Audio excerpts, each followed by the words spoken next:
아가, 정말 반가워. 너가 우리 가족이 된다니 이렇게 기쁜 일이 또 있을까 싶어. 내가 우리 아들보다 너를 더 좋아하는 것 같네.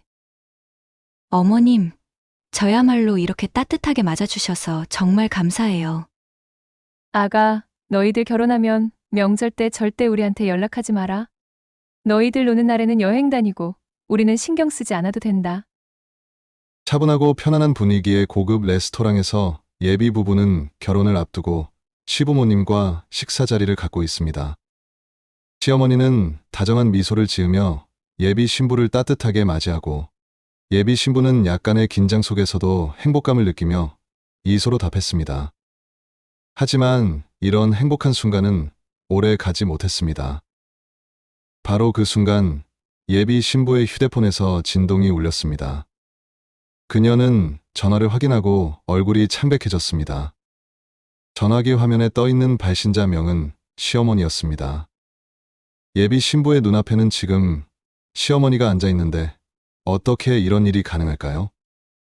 오늘은 졸지에 시어머니가 둘이 된 예비 신부의 사연을 소개해 드립니다.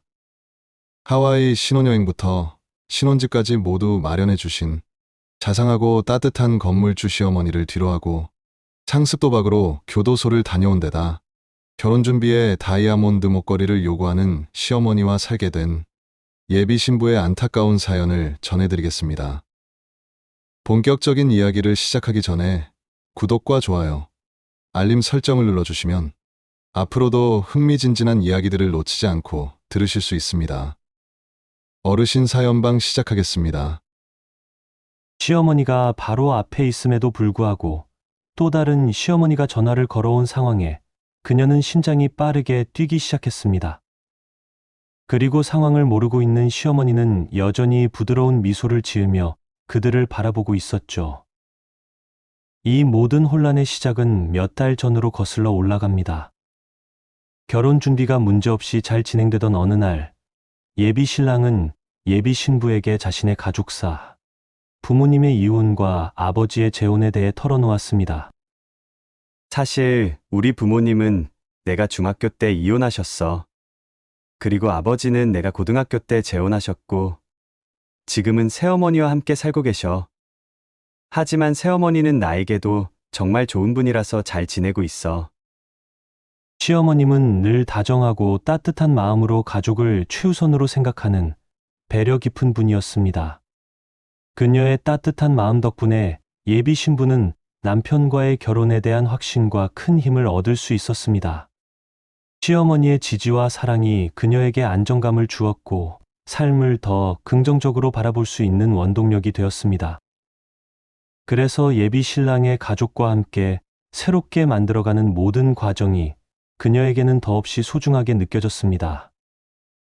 예비 신부의 평화로운 삶을 송두리째 흔들어 놓은 것은 15년 전 가족을 떠났던 신랑의 친모에게서 걸려온 전화 한 통이었습니다. 갑작스럽게 걸려온 전화기 너머로 울먹이는 목소리가 들려왔습니다. 아들아, 엄마야. 엄마가 많이 다쳤어. 집에 강도가 들어와서 지금 병원에 있어. 근데 지금 생각나는 사람이 너밖에 없어서 연락했어. 너를 혼자 둔 것이 너무 미안해서 평생 속죄하는 뜻으로 혼자 살았어. 엄마가 정말 미안해.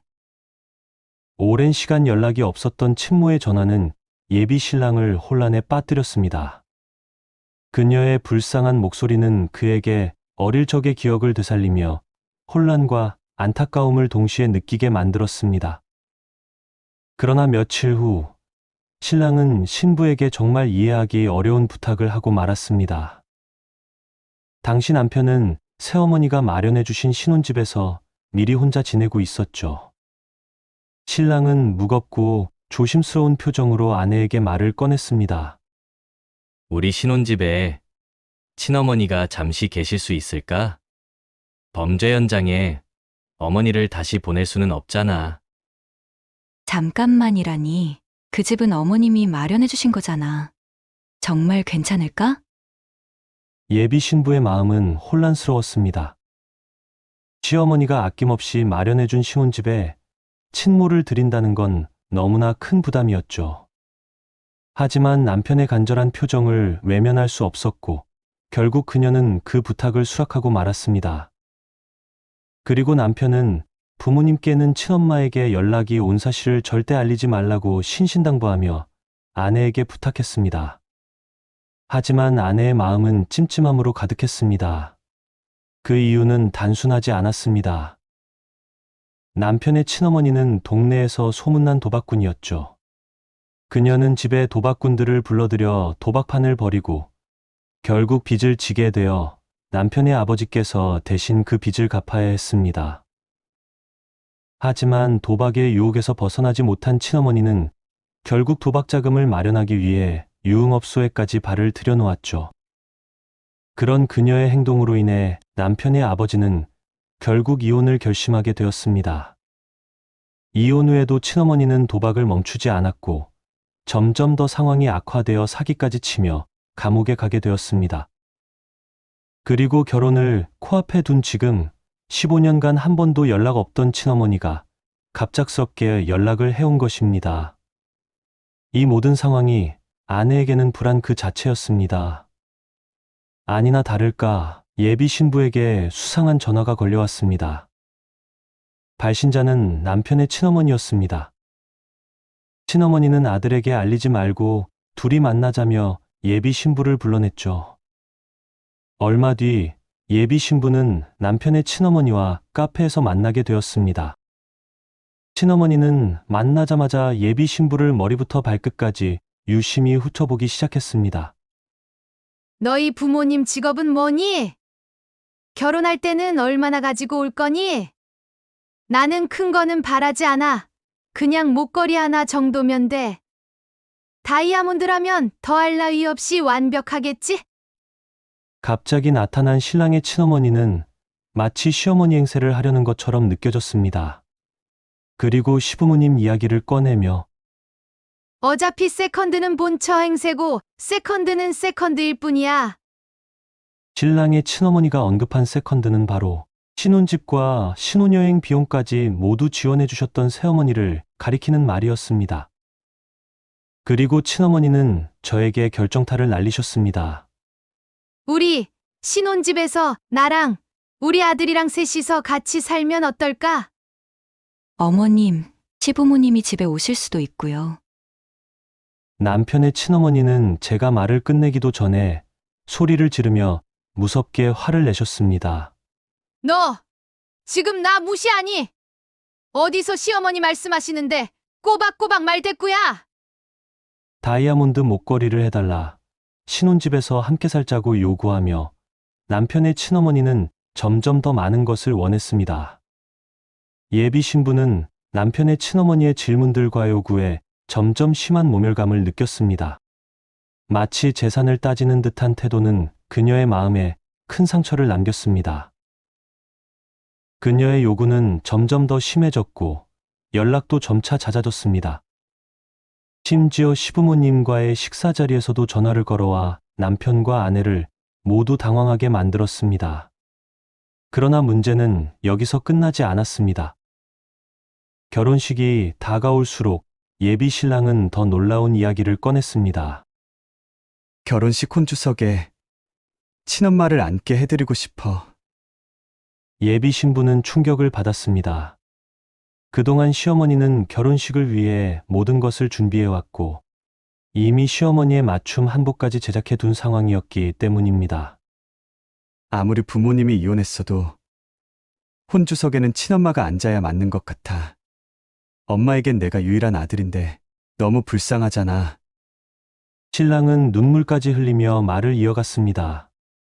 하지만 시어머니의 헌신과 노력은 신부의 마음에 큰 감동을 주었기에 신랑의 요구는 그녀가 소중하게 여긴 모든 것을 부정당하는 것처럼 받아들여졌습니다.